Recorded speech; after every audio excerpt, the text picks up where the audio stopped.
유다서 1장 16절부터 19절까지 말씀 같이 봉독하겠습니다.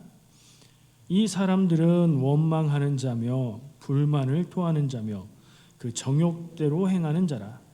그 입으로 자랑하는 말을 하며 이익을 위하여 아첨하느니라.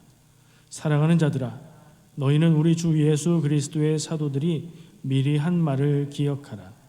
그들이 너희에게 말하기를 마지막 때에 자기의 경건하지 않은 정욕대로 행하며 조롱하는 자들이 있으리라 하였나니, 이 사람들은 분열을 일으키는 자며 육에 속한 자며 성령이 없는 자니라. 아멘. 오늘 말씀 제목 보시면 이단을 조심하자 이렇게 정했어요. 여러분 이단 아십니까? 이단이라고 말하면 딱 머리에 떠오르는 게 있는데 명확하게 말하자면 기독교 이단이라고 표현해야 맞겠죠. 이단이라는 말은 그 의미를 표현하고 있는 것 같아요. 다른 종교, 다른 종파 그런 이단들도 있을 수 있으니까 우리가 생각하고 얘기하고자 하는 것은 기독교 이단입니다. 그러니까 교회라고 하면서 하나님을 믿고 예수님을 그리스도라고 믿는다고 하는데 다른 거예요. 이단이라는 말 자체가 다를 이 끝단 이런 한자를 씁니다. 비슷한 것 같은데 결론에 가면 다른 얘기를 한다는 거죠. 중심에는 틀린 생각이 들어있다는 거예요. 겉모습은 교회 같아 보이고 달라 보이는데 말이죠. 그래서 우리는 조심해야 합니다. 여러분은 이단에 대해서 어떤 마음, 어떤 경험, 어떤 경계를 가지고 계십니까? 이단 얘기를 하면 그런 사람들이 있어? 나는 우리 교회만 다닐 거고 나는 목사님 말씀만 들을 거니까 난 걱정 없어. 이런 생각을 하실 수도 있어요. 아니요. 오늘 말씀을 함께 같이 나눠보면 생각이 달라질 수 있습니다. 혹시 제가 말을 안 할 수도 있는데 미리 말씀드리면 얘기할 것은 주로 기독교 이단, 우리 밖에 있는 이단들에 대해서 말할 거지만 제가 빼놓을까 봐. 더 중요한 것은 교회 안에 있는 이단적인 모습들 그리고 내 안에 있는 이단적인 생각들이에요. 왜냐하면 우리는 이단 종파에 쉽게 넘어가지는 않으니까요. 그런데 내 생각은 내 안에 있기 때문에 하나님 뜻이라고 생각하기 쉽기 때문에 그렇습니다. 제가 강조하지 않더라도 마지막 결론은 그 얘기로 강조를 하고 싶어요. 이단의 본질에 대해서 이야기를 하고 싶습니다. 이단의 종파들이 뭐가 있고 이런 이단은 이게 문제고 저게 문제고 이런 이단은 이렇게 분별해야 되고 이런 얘기들은 제가 하는 것보다 거기에 대해서 전문적인 그 지식을 가진 분들이 강연한 게 유튜브에 많이 있어요. 찾아보시면 정말 자세히 많은 내용들을 볼 수 있습니다.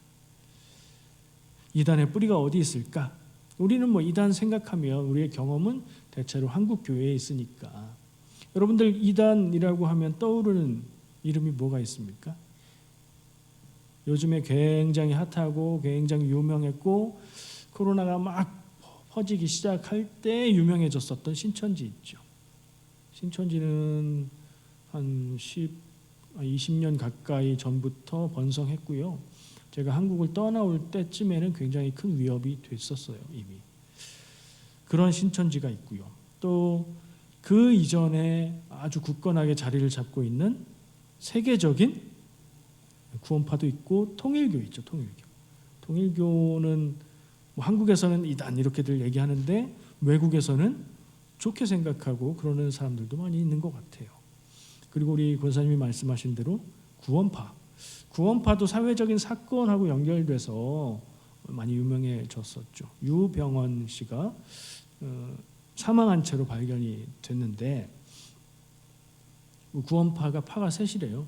유병원 씨가 있는 파가 있고 또 이요한 씨가 있는 파가 있고 또 박옥수 파가 있는데 이 셋들이 자기들은 구원파라고 하지 않고 이 연구하는 사람들이 구원파라는 이름을 붙인 거고 그 뿌리가 비슷하기 때문에 같이 묶어놨는데 서로는 우린 관계없다 이렇게 얘기를 한다고 합니다.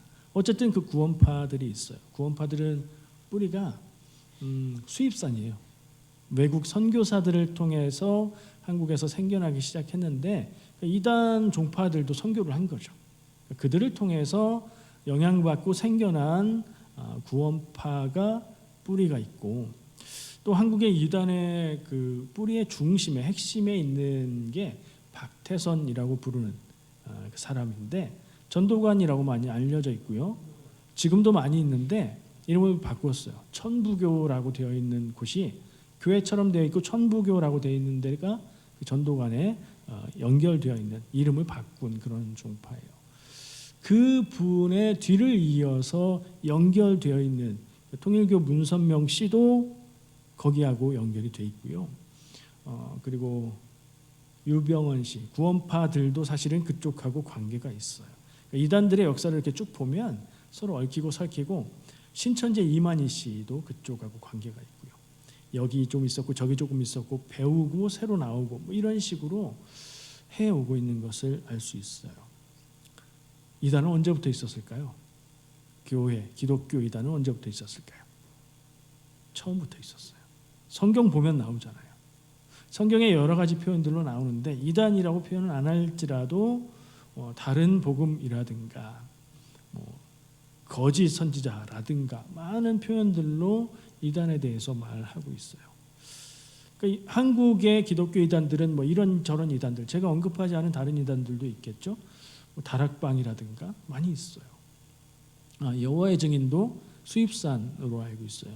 여기도 있고 한국에도 있고 많은 이단들, 이루 말할 수 없는 이단들이 있는데 다 주의하고 조심해야 돼요. 왜요? 끝이 다르기 때문에, 결론이 다르기 때문에. 그래서 사람들을 혼란시키고 잘못된 신앙으로 이끌기 때문에 조심해야 돼요.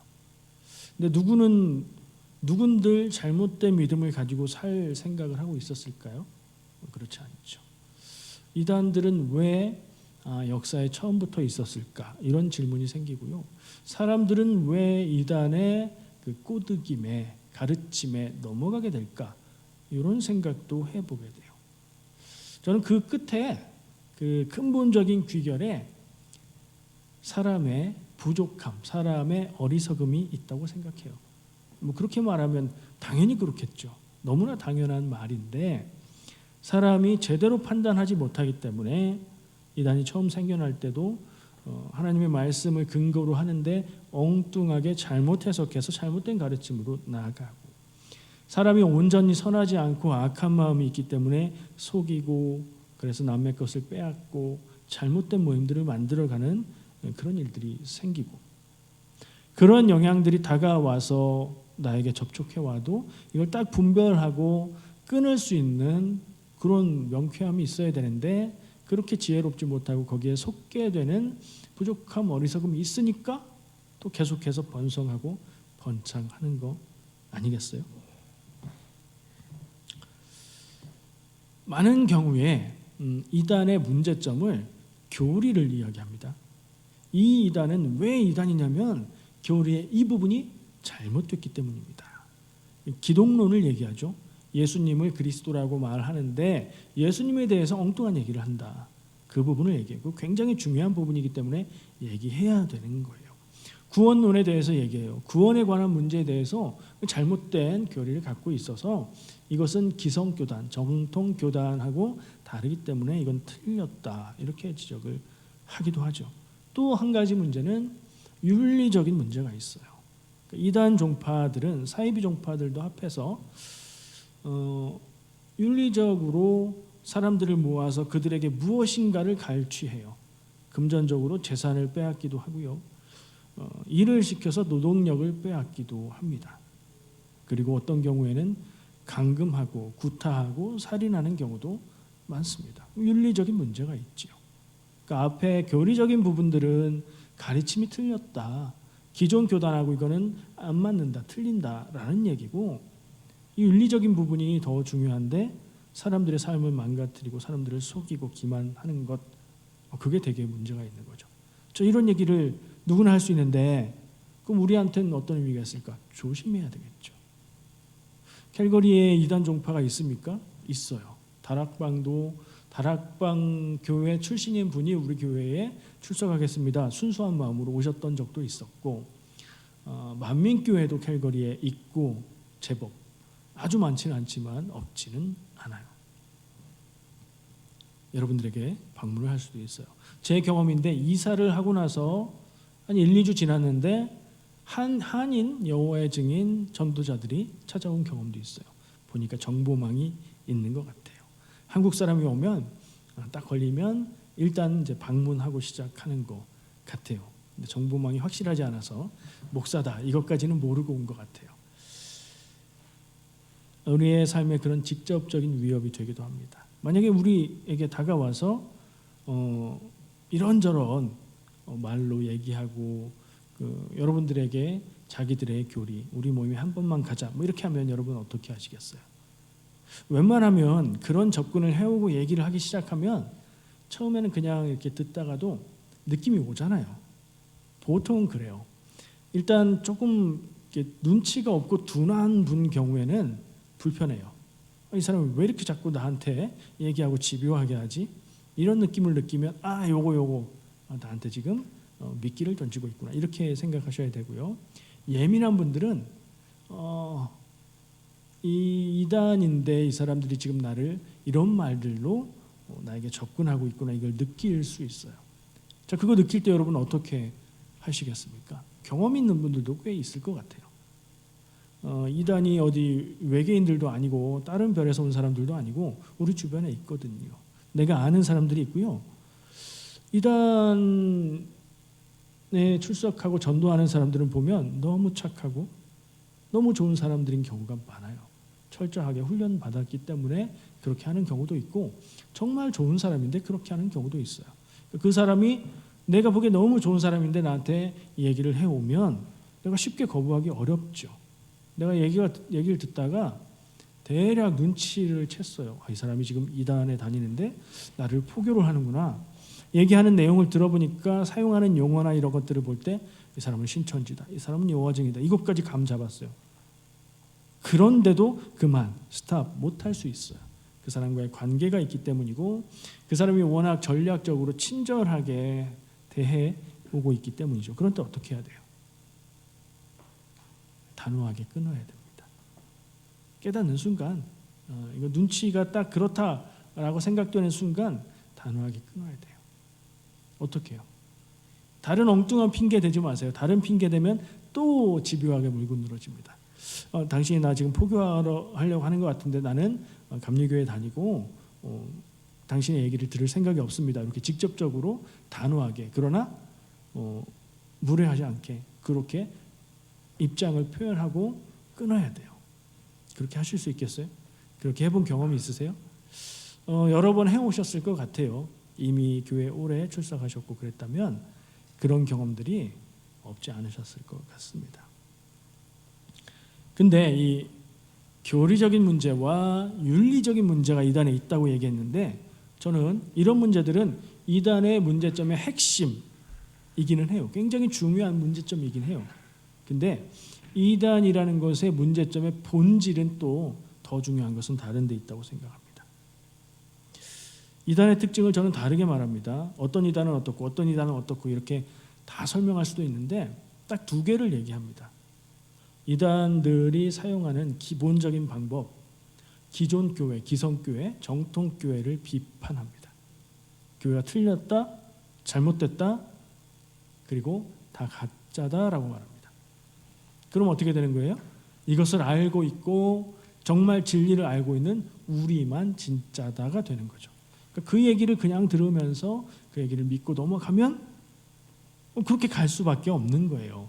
그런데 왜 그렇게 쉽게 빠지냐? 교회에 문제가 있어. 이런 부분 잘못됐고 이런 부분 잘못됐고 라고 얘기를 하는데 조금 이상하기도 하지만 나도 동감하거든요. 그럼 뭐가 문제죠? 교회에 문제가 있는 거예요, 없는 거예요? 교회에 문제가 있습니다. 교회에 문제가 있는 건 현실인데 교회에 문제가 있는 거하고 문제가 있는 교회라고 해서 전부 다 가짜고 그 믿음이 잘못됐다 이렇게 말할 수 있을까요? 그건 다른 얘기예요. 그리고 교회의 잘못된 점들을 비판한다고 해서 그 말을 하는 사람이 진리를 아는 사람일까요? 그것도 다른 얘기거든요. 그렇게 얘기해 보시면 그렇게 얘기하면 인정하세요. 교회에 부족한 부분, 불완전한 부분이 있는 걸 알고 있어요. 그러나 나는 그 교회에 진리가 있음을 알고 교회를 떠날 생각이 없습니다. 이렇게 말할 수 있어요. 교회를 부정하고 교회가 잘못됐다고 얘기하고, 그리고 우리만 진리를 알고 우리에게 와야 구원이 있다고 얘기하면 100% 이단이에요. 저는 확실해요. 근데 처음부터 이 얘기를 하지는 않아요.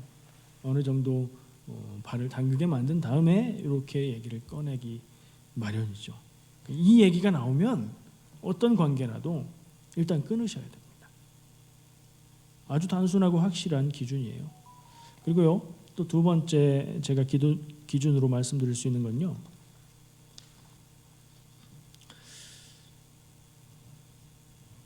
이단들은 성경 말씀을 강조합니다. 그럼 이단 아닌 교회는 뭘 강조해요? 성경 말씀을 강조하죠. 그런데 두드러지게 성경을 근거로 해서 일단 성경을 펴놓고 읽어보세요 라는 접근을 하는 경우가 많다는 거예요. 왜냐하면 성경을 근거로 해서 자기 주장을 할 때 그 주장에 권위가 실리기 때문이죠. 근데 그들이 인용하는 성경은 일부분일 뿐이에요. 자기들이 주장하는 거에 맞게 편집된 부분들만 얘기를 해요. 그리고 그 해석조차도 자기들의 입맛에 맞게 얘기합니다. 근데 이거 그냥 들으면서 빨려 들어갈 수 있어요. 성경이 중요하다고 생각하고 성경에 이런 말씀이 있었나? 모르면 안 돼요. 그러니까 성경은. 그렇게 빨려 들어갈 수 있는데 듣다가 가만히 생각해 보면 강조하는 말들이 있습니다. 성경, 가르침, 깨달음, 교훈, 그러니까 뭔가 알고 지식 이런 것들을 강조해요. 왜요? 성경을 제대로 알아야 제대로 된 지식, 진리를 알 수 있다고 얘기하기 때문이에요. 아는 것, 깨닫는 것, 이걸 강조하는 경향이 강합니다. 왜냐하면 성경의 근거로 기존 교회의 모습을 부정하고 자기들에게 끌고 가야 되기 때문에 그럴 수밖에 없는 거예요. 그러면 그거에 반대되는 기성교회의 특징은 뭘까요? 이렇게 한번 질문해 볼게요. 구원은 어떻게 받습니까? 구원은 무엇으로? 믿음으로 받죠. 이게 교회의 가장 핵심이고 기본이에요. 믿음으로 구원받는다. 예수가 그리스도임을 믿고 구원받고, 하나님을 믿고 구원받고, 예수님이 나를 위해서 죽으셨음을 믿고 구원받고, 믿음으로 구원받는다는 것은 깨달아서 알아서 구원받는 거하고 조금 다르죠, 느낌이. 믿음으로 구원받는 것은 내가 구원받을 자격은 안 되는데 믿어서 그 믿는 것을 하나님이 귀하게 여기고 은혜로 봐주셔서 구원받는 거예요. 그러니까 교회의 강조점은 성경 말씀, 깨달음, 지식에 있지 않고 그것들은 물론 필요한 건데 그 앞에 가장 중요한 핵심은 은혜예요. 은혜로 구원받는다. 우리는 구원받을 자격이 없지만 하나님의 사랑으로 우리가 구원받는다. 여기에 강조점이 더 찍힙니다. 그 핵심을 가지고 있기 때문에 교회가 연약하고 부족하고 잘못된 점이 있을지라도 온전한 교회인 거예요. 생각해 보세요. 교회라는 조직이 한 종교가 시간상으로 2000년 이상을 유지해 왔어요. 그러면 거기에 문제가 안 생길까요? 당연히 문제가 생깁니다. 이 큰 조직을, 세계의 큰 조직을 이끌어와요. 엄밀하게 말하면 카톨릭의 역사가 2000년이 넘었고요. 개신교의 역사는 얼마나 됐을까요? 루터의 종교개혁이 16세기에 있었던 거니까 500년 조금 넘었어요. 어쨌든 긴 세월이죠. 그 긴 세월 동안 한 조직체를 유지하고 관리하고 이어서 왔다는 건 형식화되고 굳어지고 문제점들이 생길 수밖에 없는 시간인 거예요. 그런데 또 한편으로는 2000년 이상 이어온 전통이라는 게 그렇게 만만하게 무시할 수 있는 게 아니라는 거예요. 교회의 전통을 말 몇 마디로 무시하려고 한다면 그건 잘못된 거예요. 개인 목회자가 아무리 성경을 외우고 암송하고 다 대단한 지식을 깨달아도 교회의 전통을 벗어나는 입장에 서서 얘기를 한다면 그 문제가 생겨요. 우리가 그 부분을 중요한 기준으로 놔야 됩니다. 다시 얘기가 길어졌는데 간단히 정리하면 첫 번째, 기존 교회를 비판하고 자기들만 맞다고 얘기하면 그건 이단. 두 번째, 지식, 지혜, 깨달음, 아는 것 이런 거 강조하고 소수의 무리를 강조한다면 그거 이단. 교회는 뭘 강조한다고요?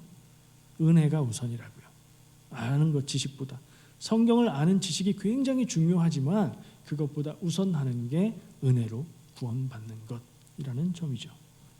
자, 이제 유다서 오늘 말씀 본문의 내용을 한번 들어가 볼게요.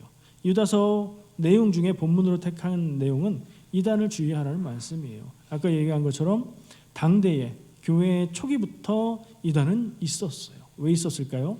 자기 마음대로, 자기 뜻대로, 자기 생각대로 생각하고 주장하는 사람들이 어디나 늘 있기 마련이라서 그래요. 저도 성경을 읽다가 조금 신기하고 대단한 것 같은 걸 막 깨달은 것 같으면 막 주장을 하고 싶은 그런 욕망도 생기고 해요.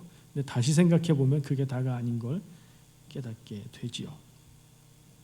본문 말씀 한번 다시 보여주세요. 말씀을 조금 이렇게 살펴보려고 해요. 계속 본문 말씀 보여주시고 화면은 저한테 다시 돌려주세요. 읽은 후에는 읽어보겠습니다. 제가 읽을게요. 눈으로 보세요. 이 사람들은 이단을 얘기하는 것이라고 생각하시고요. 원망하는 자며 불만을 토하는 자며 그 정욕대로 행하는 자라. 그 입으로 자랑하는 말을 하며 이익을 위하여 아첨하느니라. 사랑하는 자들아, 너희는 우리 주 예수 그리스도의 사도들이 미리 말한 것을 기억하라. 미리 말해서 우리는 예언으로 이 얘기들을 미리 언급돼서 알고 있다. 그게 이 얘기다라고 말하는 거죠. 그들이 너희에게 말하기를 마지막 때에, 마지막 때는 우리의 미래 마지막 때가 아니에요. 초대교회가 때가 되면 그때는 지금이 다 마지막 때였어요. 그때부터 지금까지 다 마지막 때예요. 마지막 때에 자기의 경건하지 않은 정욕대로 행하며 조롱하는 자들이 있으리라 미리 얘기했다는 거죠. 하였나니 이 사람들은 분열을 일으키는 자며 유괴에 속한 자며 성령이 없는 자니라. 아멘. 여기 있는 특징들을 한번 살펴보죠.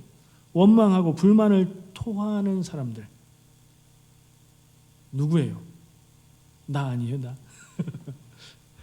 우리도 그러잖아요. 말은 하지 않을지라도 마음으로 그럴 때가 있죠. 근데 그게 이단자들의 특징이다라고 말을 하고 있대요. 성경에도 있어요. 성경에 원망하고 불평 불만, 이게 핵심 주제인 출애굽한 이스라엘 사람들이 그랬죠. 출애굽한 이스라엘 백성들이 뭐가 심각한 도전이 있고 없을 때마다 불안하고 무서울 때마다 모세에게 가서 원망하고 불평하고 그랬죠. 원망하는 건 뭐예요?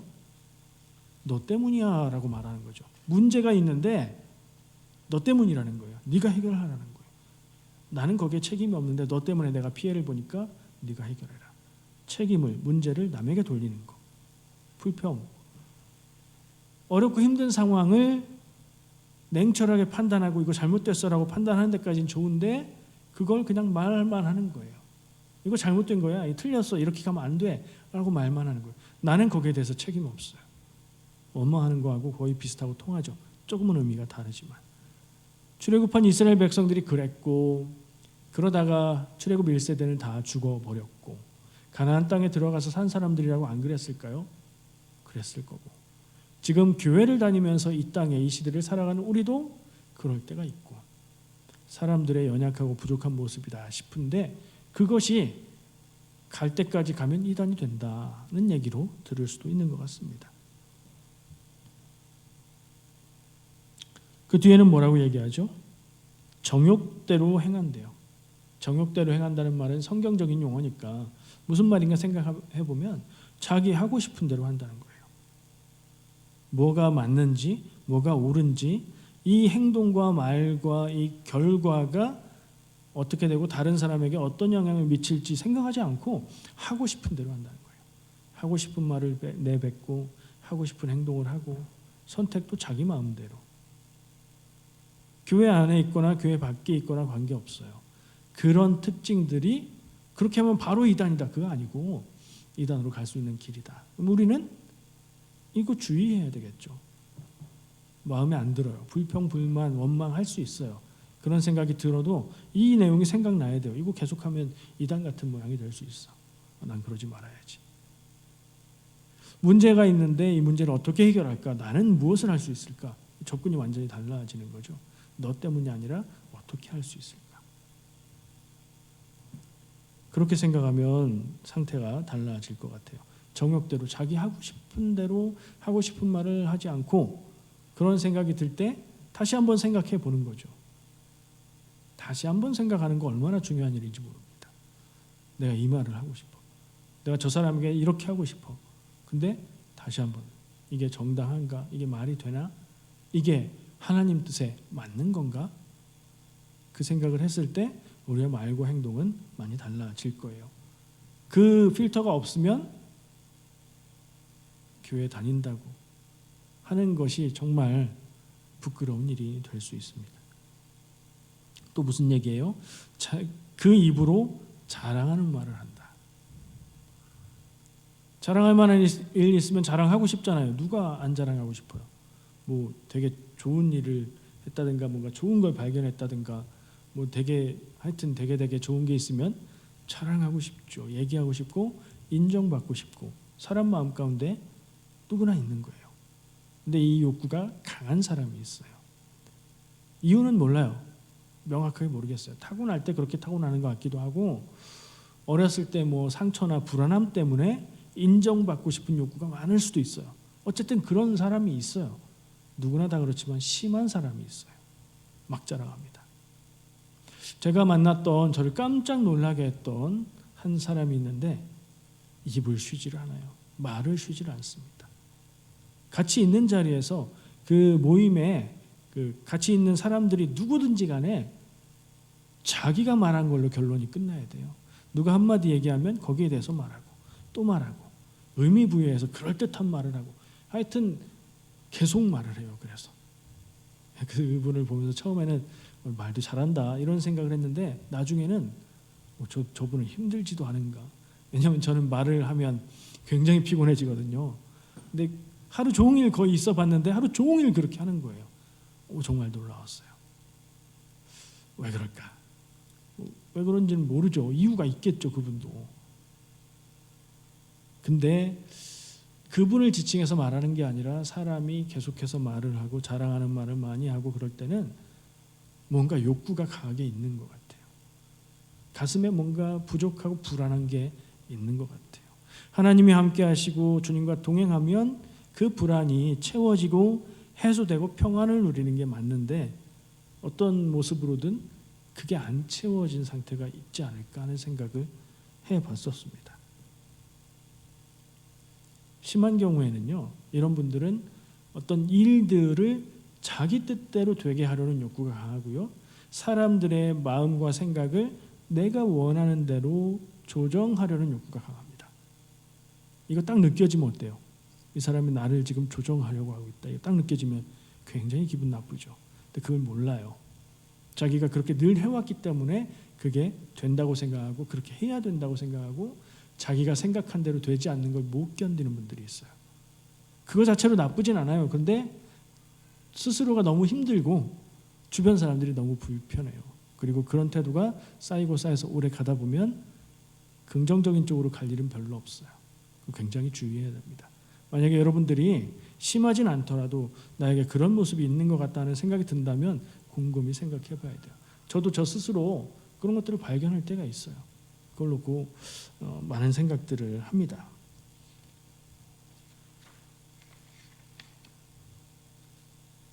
마지막으로 이 유다가 얘기했던 특징은요, 이익을 위해서 아첨하는 사람이래요. 듣기만 해도 우리가 쉽게 쓰는 말들로 바꾸면 자기가 원하는 것을 얻기 위해서 아부의 말을 거침없이 하는 사람이죠. 듣는 사람 기분 좋게 하는 말 있잖아요. 근데 그냥 따뜻한 마음으로 하는 말이 아니고 목적과 의도가 있어요. 내가 얻고 싶은 게 있어요. 그래서 그 사람에게 듣고 싶은 말들, 기분 좋은 말들을 해준단 말이에요.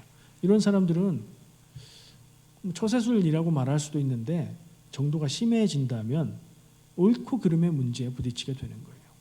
맞지 않는 걸 맞는다고 하고, 왜냐하면 그런 말을 해줘야 이 사람이 좋아하고 이 사람이 내가 원하는 것을 줄 것이기 때문이죠. 옳고 그름의 문제를 초월해서 말을 한다면 그러면 같이 있는 공동체에 심각한 문제를 일으키는 원인이 될 수 있죠. 이런 부분도 깊이 생각해 봐야 돼요. 이런 내용들을 보다 보니까 유다가 말한 이런 사람들의 특징은 이렇게 하면 이단이다 라기보다는 이렇게 하는 행동들은 하나님의 뜻에 맞지 않는다는 얘기를 하고 있는 것 같아요. 그럼 우리는 아까 얘기한 대로 나 스스로를 좀 돌아봐야 돼요. 이런 기준들을 가지고 비추어 볼 필요가 있어요. 우리의 머릿속에 항상 이런 기준이 있어야 돼요. 유다가 말한 내용 중에 이런 내용들이 있었는데 내가 이러고 있네 하는 게 딱 걸릴 수 있는 안전장치가 우리에게 다 있어야 될 것 같습니다. 그리고 그것의 핵심은 무엇인가? 정욕이라는 단어로 저는 얘기를 정리하고 싶은데요. 정욕은 느낌으로는 뭐 정자가 들어가서 엉뚱한 것으로 이해되기 쉬운데 그거 아니에요. 자기 욕구대로 하려는 거예요. 자기가 가지고 싶은 것 갖고 그런 자기의 욕심, 욕구 그것에 관계된 거예요. 정욕을 따르는 사람이 아까 본문 말씀의 끝에 육에 속한 자며 성령이 없는 자니라라고 말하고 있거든요. 육에 속했다는 말이 정욕을 따라 산다는 말이에요. 내 몸이 원하는 것들을 위해서 그것만 따라가는 거예요. 근데 그 반대는 뭘까요? 하나님이 원하는 것을 따라가는 거예요. 단순하게 생각하셔도 괜찮아요. 내 몸이 원하는 것을 추구하면서 사는 인생이 있고 하나님이 원하는 것을 생각하면서 그 길을 따라가는 인생이 있는데 나는 무엇을 따라가고 있나를 질문하고 대답해 볼 필요가 있을 것 같아요. 이 부분이 좀 여러분들 마음속에 남아서 진지하게 생각했으면 좋겠습니다. 신앙생활, 교회 다니는 거, 믿음 생활이 뭐냐? 하나님의 뜻을 알고 하나님의 뜻을 따라가는 것. 근데 그렇지 않은 사람들도 있다는 거죠. 교회 다니고 신앙생활하는 게 뭐냐? 뭔가 내가 열심히 해서 교회 안에서 사람들에게 인정받고 내 말에 하나님의 말씀의 권위를 세우고 이런 욕구로 흘러가고 있다면 교회 안에서 교회에 다니고 신앙생활을 한다고 하고 있지만 그가 따라가는 길은 정욕을 따라가는 거예요. 잘 생각하고 잘 판단해야 돼. 우리 안에 다 있어요. 늘 얘기하지만 다 있어요. 있는데 문제가 되지 않을 정도로 우리가 관리를 해야 되는 거예요.